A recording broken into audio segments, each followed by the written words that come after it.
ഇടുക്കിയിലെ LDF സ്ഥാനാർത്ഥി ജോയ്സ് ജോർജിന് അന്തസ്സില്ലെന്ന് UDF സ്ഥാനാർത്ഥി ഡീൻ കുര്യാക്കോസ്. പൗരത്വ നിയമ ഭേദഗതിയുമായി ബന്ധപ്പെട്ട ജോയ്സിന്റെ പ്രസ്താവനയാണ് ഡീൻ കുര്യാക്കോസിനെ പ്രകോപിപ്പിച്ചത്.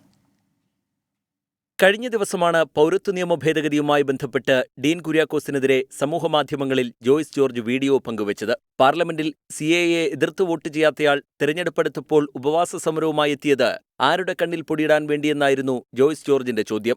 മതം പൗരത്വത്തിന് മാനദണ്ഡമാകുന്ന ഒരു നിയമം പാസാക്കിയ ഘട്ടങ്ങളിൽ ഒരു നടപടിക്രമങ്ങളുടെ ഭാഗമായും അതിനെതിരായി പ്രതികരിക്കുകയോ നിലപാട് സ്വീകരിക്കുകയോ ചെയ്യാതിരുന്നിട്ട് ഇപ്പോൾ തെരഞ്ഞെടുപ്പുമായി ബന്ധപ്പെട്ട് 10 മണിക്കൂർ നീണ്ടു നിൽക്കുന്ന ഉപവാസ നാടകങ്ങൾ നടത്തുന്നത് ആരുടെ കണ്ണിൽ പൊടിയിടാനാണ് എന്ന് UDF സ്ഥാനാർത്ഥിയല്ല അദ്ദേഹത്തോടൊപ്പം നിൽക്കുന്ന പ്രസ്ഥാനങ്ങൾ വിശദീകരിക്കേണ്ടതുണ്ട്. പൗരത്വ ഭേദഗതി നിയമത്തെ എതിർത്ത് പാർലമെന്റിൽ വോട്ട് രേഖപ്പെടുത്തിയിട്ടുണ്ടെന്നും അതിന്റെ തെളിവുകൾ പാർലമെന്ററി രേഖകളിൽ ഉണ്ടെന്നും ഡീൻ കുര്യാക്കോസ് തിരിച്ചടിച്ചു.